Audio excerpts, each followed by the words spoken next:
With CC and our suffering almost over, it is time to look ahead to see our potential suffering of our wallets. And this suffering will be great, since we're entering a period where every operator that is releasing would normally land in the high priority category. That's just how stacked the next few months are. As always, at the end I'll give general advice on pulling, keeping in mind any future events and limited banners. Let's see what the future has in store for us. Degen is the only one on this list. I will not be going over specific talents and just putting them on the screen. There's only two things you need to know about Degen. One, she has a new effect called Tremble, that when procced will make enemies unable to attack if they are being blocked by anyone. And two, she deals stupid amounts of damage. The best analogy I can give is think if Waynar was able to block 2, attack off skill, and activate a fully charged S3 every 30 seconds. She is that busted. So if you want to know how to use Degen, just place her somewhere with a healer and activate her skill every 30 seconds. Since despite being a sword master, her S3 is an auto recovery skill. She would have been the strongest operator released in the last 6 months if it weren't for a certain operator that got released during the 5th anniversary. Following the trend snipers have been on since Chen Alter, Ray is another extremely strong sniper. Ray is a 6-star hunter, which means she uses ammo to do basic attacks, and will reload slowly when no one is in her range. Her first talent, Patrol Partner, lets her deploy a sandbeast to scout an area within her attack range for 25 seconds. This sandbeast extends Ray's attack range, and additionally, Ray will prioritize targets within the scouting area, and enemies within receive 50% more physical damage. This talent lets her work around the awkward range hunters have and make it much more forgiving for her placement, while also giving her a nice free boost in damage. Ray's second talent, Focus, is when attacking the same target, every attack increases her attack by 8%, stacking up to 3 layers. This talent is another attack buff that is pretty easy to attain, and it synergizes very well with her S3.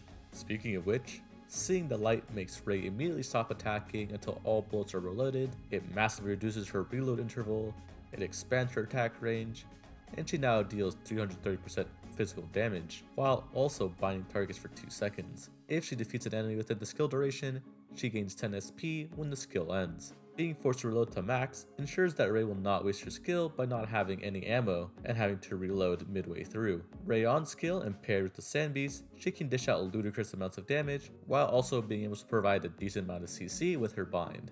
She almost will always be refunded her 10 SP since only bosses are really able to live through a full cycle of her skill, effectively making her have a 20 SP skill that blows up almost every enemy in the game.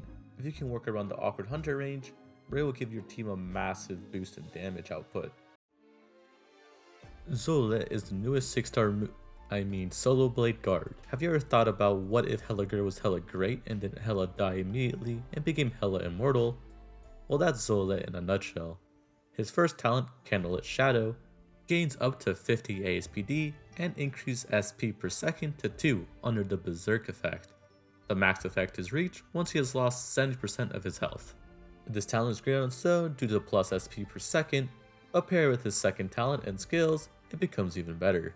His second talent, Code of Virtue, gives him a 20% chance to gain 1 SP when attacking, which increases to 70% if below half health. This guy is an SP generating machine, and when combined with his skills, he becomes almost immortal. Zola is an M6 candidate since both skills synergize well with his talents, but for this video I'll talk about his more fun skill 3. Glory be to Yan lets Zola immediately perform 7 slashes ahead, each dealing 245% physical damage to at most 3 enemies. The last hit has double multipliers and stuns targets for 5 seconds. While casting this skill, HP recovery from trait is changed to gaining barrier equal to 3 times the recovery amount. This skill gives Zola an extra 2 tiles of range in front, making him able to maximize his damage despite being a single block unit. Since he gains barrier and not more health when he activates his skill, he won't go above the HP threshold, letting him benefit from the increased stats at low health and benefit from his increased SP gain without sacrificing any amount of survivability. This is why he's almost immortal if you can get him to low health. He charges his skills so fast that he's able to keep spamming them to keep gaining barrier. His mod makes him even better, giving him Sanctuary and increasing his 2 SP per second to 2.3 SP per second. I don't know what HG was cooking when they gave this man 2 SP talents, but if you are someone who enjoys spamming skills and seeing someone do some nice damage, then Zola is your guy.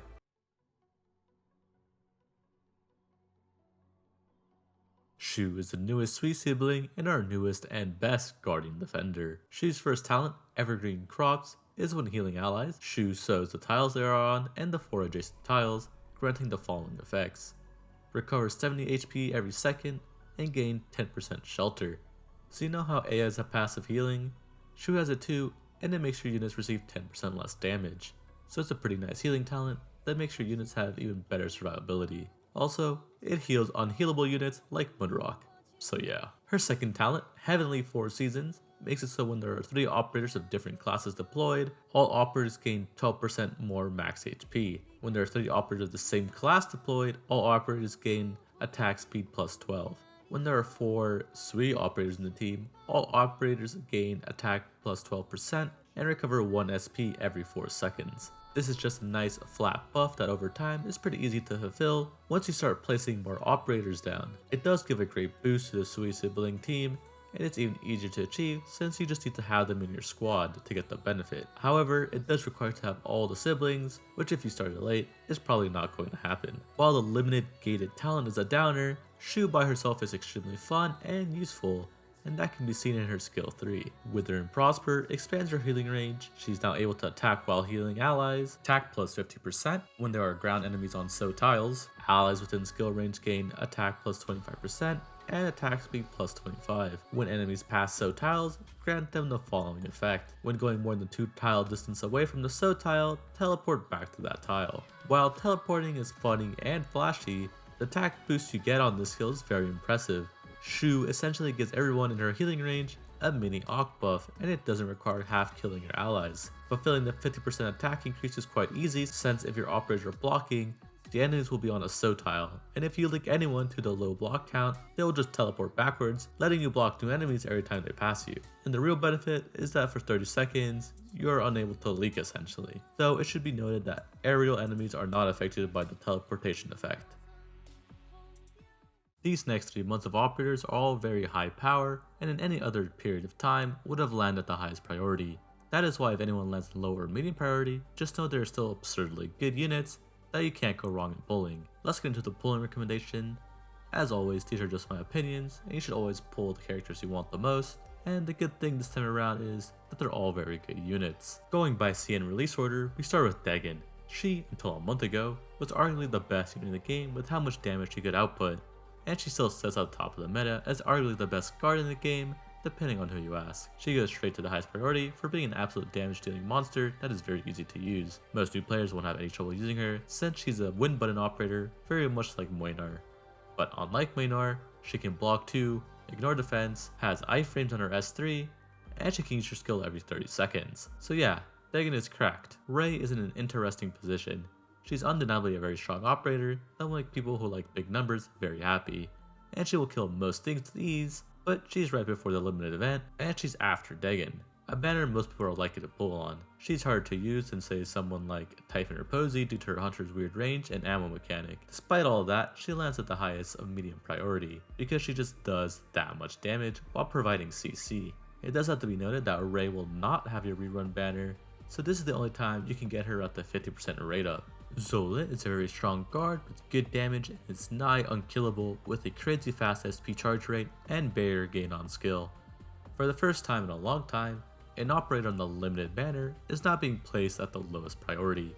Zola lands at medium priority, and if you are pulling for Shu, there's a likely chance this very strong guard will come home too. Shu is the best guardian defender in the game that gives you tons of utility to work with. She's the other high priority over the next 3 months. Besides the absurd amount of utility and buff she gives your team, she is limited, meaning getting her any other time becomes increasingly difficult and costly. She was a great operator and well worth your pulls. With that over, I'll post an out of context version of this list going over the next 6 months, and I'll briefly talk about the biggest elephant in the room, that is the R6 banner and the 5th anniversary. If you only care about limiteds, then it might be best to throw out this guide and only pull for Shu plus R6. Ella is very strong, boasting high DPS numbers, plus giving on-demand fragile with her mines. Ashe is not the best, but she herself is also a true limited, which makes her worth it if you're a collector. Ella's banner will only require you to have 100 pulls, since her event will give you 20 free pulls. Ashe's banner will require you to have the full 120 pulls in case you need to hit the hard pity. Not only do we have 3 limited banners in a row, but the 5th anniversary gave us the current strongest operator in the game. and also the best caster in the game. So these next 6 months might require only pulling unlimited banners, and even then you might have to skip the one you like the least to ensure you have enough pulls for everyone else. The next 6 months have no easy skip banners like the previous 6 months did, so I wish you all good luck on your pulls. Till next time.